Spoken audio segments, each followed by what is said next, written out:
Now that we've discussed monetary policy, now we're going to bring in fiscal policy. So we talked last semester in government about fiscal policy. It's the way that the national government tries to control fluctuations in the business cycle. They have two tools of fiscal policy. It's essentially taxing and spending. So a little bit of background to the changes in the most recent examples of fiscal policy that we've seen basically have come about since the Great Depression and FDR's New Deal policy. The Employment Act of 1946. As a result of some of those changes that were made in policy during the Great Depression, the Employment Act was passed in 1946 and stated that the government should promote maximum employment production, read that as real output or GDP, and purchasing powers. So this piece of legislation established three main goals. They wanted to have full employment, which is the natural level of unemployment in the United States, price stability, they didn't want to have inflation or deflation, and they wanted to maintain economic growth. So they wanted a per capita improvement and a better standard of living for the people of the United States. Awesome ideas. At this point, we should know enough about economics to realize that those are some pretty lofty goals. And in 1978, Congress revised this law to add an unemployment rate of about 4% and a 0% inflation rate, which very lofty. So you have some classical economists, that believe that market systems operate at full employment. It's the long-run aggregate supply curve is analogous to the PPC curve, at which all resources are productively employed, and that we have temporary short periods of recession or inflation.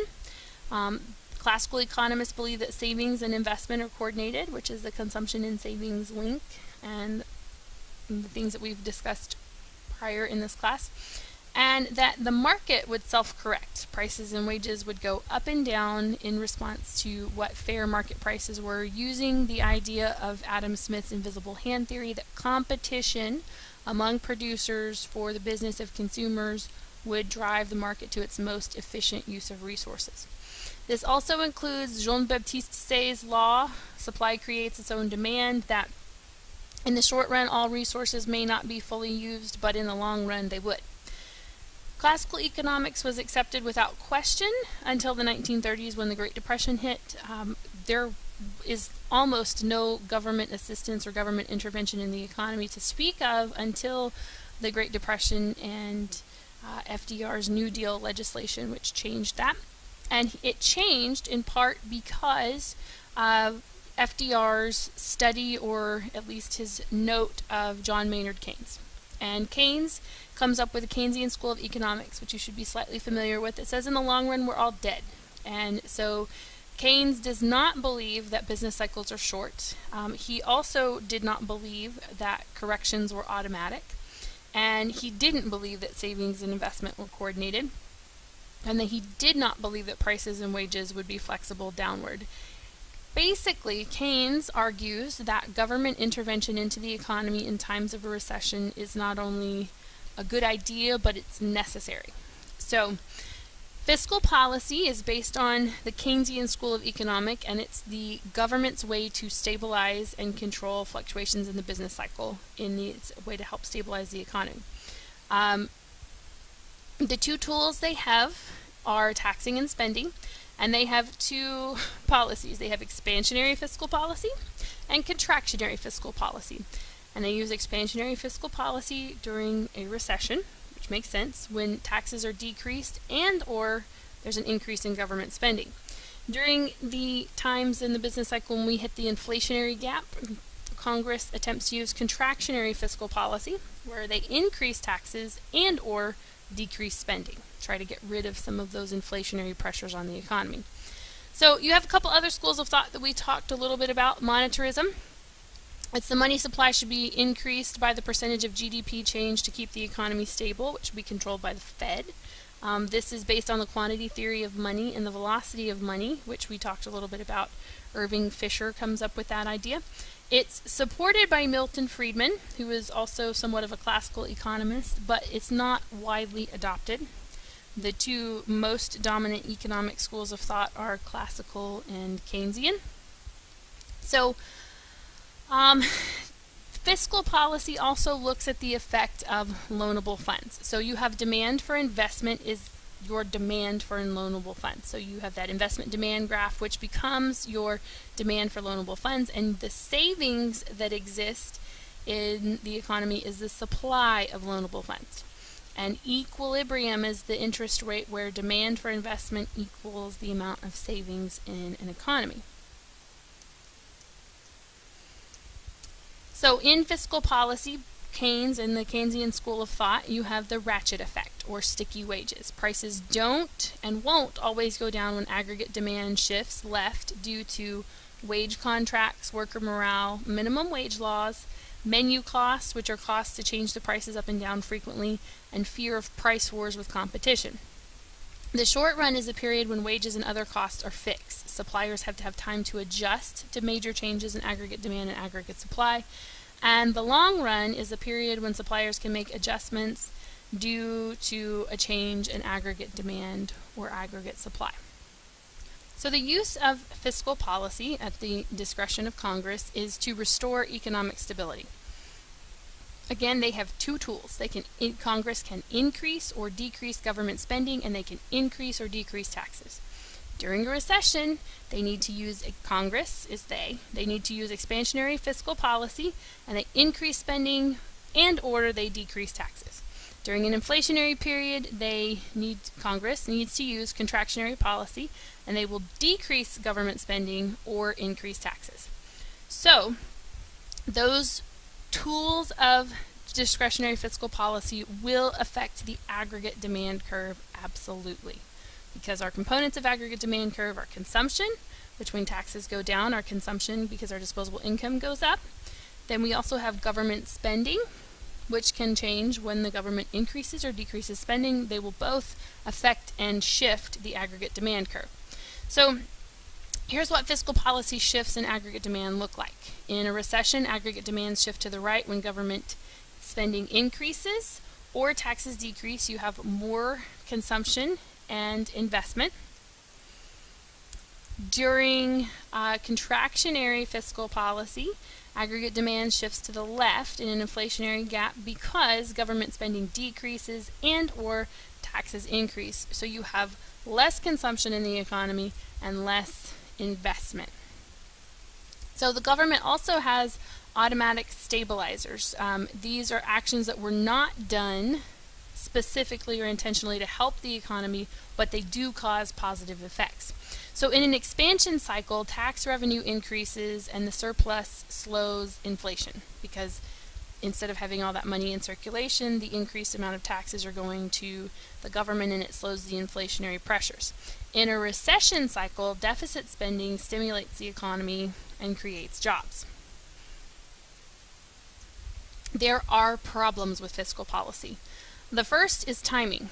It sometimes takes Congress, because we can't know that we are in a recession until we have 6 consecutive months of decline or 2 consecutive quarters of decline in total output or our real GDP. So Congress has to recognize first that we are in a recession. Then you have the administrative lag, in which they argue over what is to be done to solve this problem. Do we increase or decrease taxes? Do we increase or decrease spending?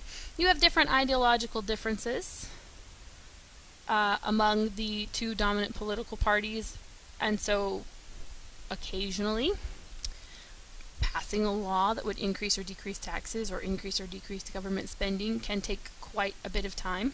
And then you have operational lag. So Congress has to recognize there's a problem, say a recession. They have to agree and actually get a piece of legislation passed through both houses of Congress, and then sent to the president, where hopefully by that point in time the president will sign the bill. And then you have operational lag. So the bill is now signed, but then it goes to different bureaucratic agencies or cabinet departments, and they have to actually put that policy that's been passed into practice. Those things don't happen quickly. And that can be a problem, because by the time this new policy happens, the recession could be over, because the Federal Reserve, again, also is an independent agency that functions to control fluctuations in the business cycle. The second problem is the crowding out effect. Deficit spending drives up interest rates because the government just going to keep spending and they don't care. But when you increase the demand for loans, you shift the demand for investment to the right, and that makes the interest rate go up. And crowding out is when the government just borrows and borrows and borrows, that they crowd or push out those small businesses or private businesses that would borrow, that would like to expand, they would like to increase their investment demand, but they can't because the government and their excessive borrowing has driven up interest rates beyond what would be profitable for private investment. So the crowding out effect actually causes a decrease in aggregate demand.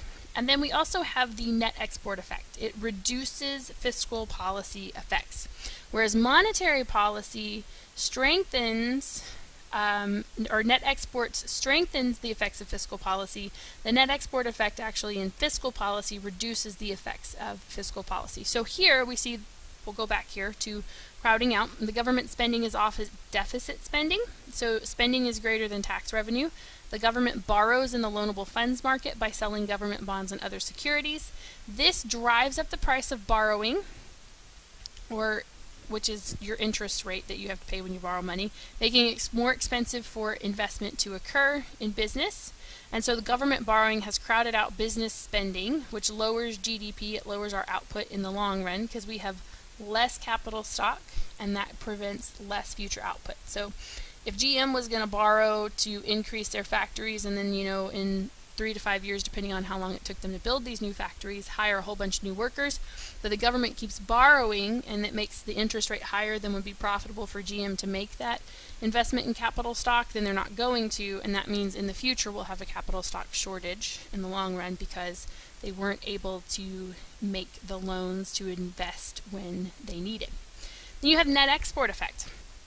If during a recession in fiscal policy, government spending, deficit spending will drive interest rates up.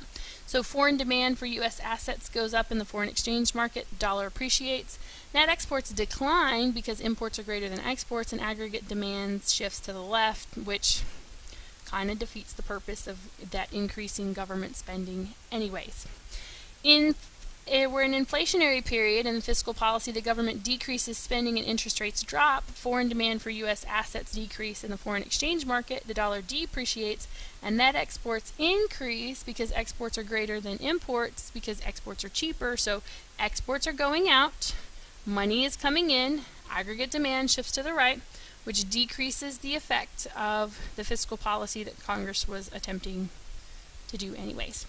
And then we have supply-side fiscal policy. This is also sometimes referred to as supply-side economics or Reaganomics because it was made very well known, although it existed before Ronald Reagan, it was made well known by Ronald Reagan. This is the theory that cutting taxes will increase aggregate supply. Cutting taxes encourages savings to give businesses an incentive to expand their investments. Lower income taxes encourage workers to work more and earn more, and then, as we've noted, when workers work more and earn more, we spend more. And entrepreneurs are more willing to take risk when they get more rewards or more profits. So supply-side economics has what's referred to as a trickle-down effect, where it benefits everyone in the economy because businesses are more willing to expand. Workers get paid more, so they're willing to work more, earn more, and spend more. And entrepreneurs are more willing to take risk because with lower taxes, they will get to keep more profit.